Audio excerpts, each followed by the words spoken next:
Hello sports fans, welcome to Super Sports Central. Today, we're going to be going over Week 5 UFL Power Rankings. So we'll start off by briefly covering what happened in Week 4. So the Kings, they beat the Gamblers 24-22 in overtime. The Aviators upset the Renegades 28-14. The Defenders beat the Battlehawks 28-22. And finally, the Storm shut out the Stallions, winning 16-0. But getting into this week's rankings, beginning things last or 8th, I've got the Gamblers. So the Gamblers, they dropped to number 8 after they lost to the previous winless Kings by a score of 24-22 in overtime. And this is another game for the Gamblers where they just weren't that good. The offense was at least decent this week with 22 points, and a big reason why was their ability to run the ball, as they ran for over 200 yards and 2 touchdowns on 6.4 yards per attempt. And 111 of their 206 rushing yards came from running back Marcus Yarns, who was great. But while they ran the ball effectively, quarterback play was once again a major problem. Now, Nolan Henderson did come back from injury, and he was okay, as he went 4 for 7 for 43 yards, but then he left the game again. So that forced last week's starter, Talia Tagovailoa, to his brother, into the game, and he once again was not very good, as he went just 7 for 14 for 64 yards. So the Gamblers, they definitely have to figure out quarterback, especially if Nolan Henderson can't seem to stay on the field. Now, the defense for the Gamblers, they were okay. They allowed 24 points, but also allowed just 200 total yards, but overall, not a great game for the Gamblers. They lost again. They're now 1-3 on the season, and I think they're the worst team in the UFL. I've got them at 8. 7th, I've got the Kings. So the Kings, they move up a spot to number 7 after they won their first game of the year, beating the Gamblers 24-22 in overtime. And it's very fitting they got their first win of the year in overtime, after last week they got robbed by that dumb rule and lost to the Storm, although luckily the UFL did change that rule, and that will no longer happen. But the Kings, they beat the Gamblers 24-22, and I don't think this was anywhere close to their best game, but they were good enough to get the win. Now, the offense, they were okay. They scored 24 points, although I did expect them to be a little bit better, especially against a not great defense.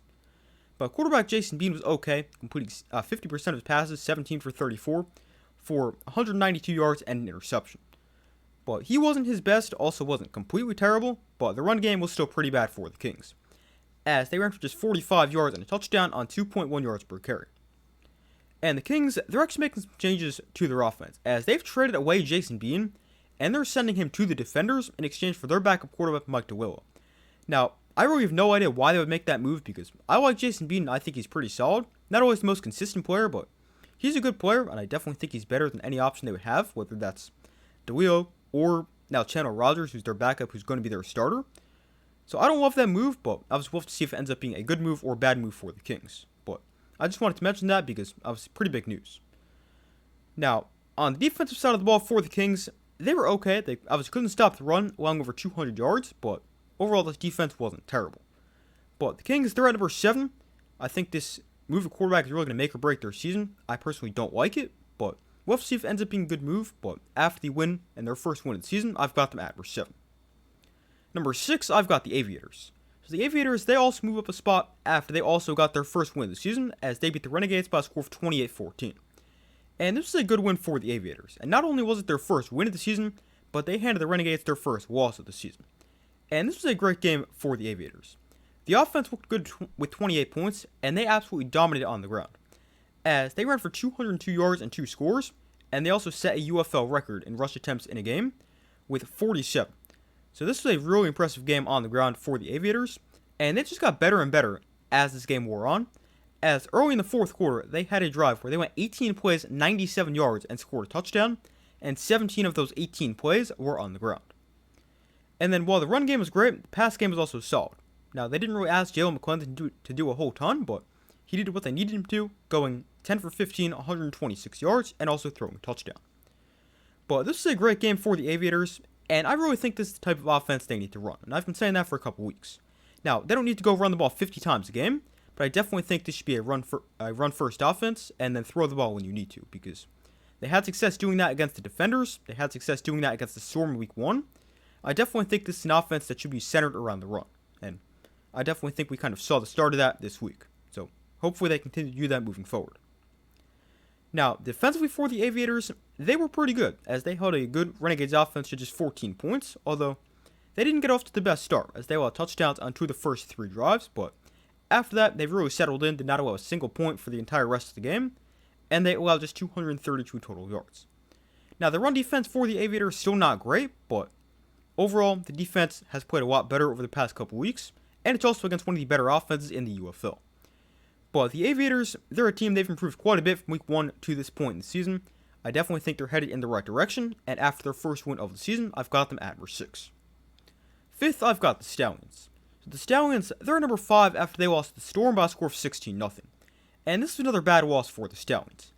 And it looked like they finally got the offense going last week with 30 against St. Louis, but then they come out this week, they don't score a single point, and they have just 166 total yards. But this was an awful performance for the Stallions offense. The run game, they were terrible as they ran for just 36 yards on 2.4 yards per carry, and the pass game was also quite bad, as Matt Corral threw for just 83 yards, and he got benched for Michael Hires, and he wasn't much better. And then after the game, AJ McCarron got asked about quarterback, potentially making some kind of switch, and then the day after, they go out and trade for Dorian Thompson-Robinson. So definitely excited to see what DTR can do, and maybe he can help this offense, because they definitely need some help. And it's really just so surprising that this offense is so bad, because on paper, this offense is so good. They just have not been able to put it all together, or anything together at all. But maybe DTR can help unlock the offense, but so far this offense has been massively disappointing.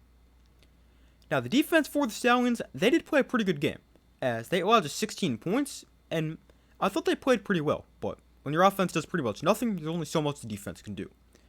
Now, I do have the Stallions at 5, that might be really high, and part of that is because I still believe this team could be good because they're so talented, but you could really have them as low as 8 because they did lose to the Gamblers back in week 2. But I've got the Stallions at 5. I know some people are going to disagree with that, but you can really put the 1 and 3 teams, so the Gamblers, Kings, Aviators, and Stallions in any order. But I've got the Stallions at 5. 4th, I've got the Battlehawks. So the Battlehawks, they're number 4 after they lost to the Defenders 28-22. And this is another game for the Battlehawks where their offense was just not that good. Now, they did score 22 points, which isn't terrible, but I just don't think this offense played that well. And it looked like they found something at quarterback last week with Harrison Frost, but he was awful this week, completing just 6 of 21 passes, and he was pretty bad. Although, despite having just 6 completions, somehow he threw for 144 yards, a touchdown, and an interception. But that's because he had a couple big pass plays to Hakeem Butler. But overall, Harrison Frost was terrible, and this pass game continues to be a major problem for the Battlehawks.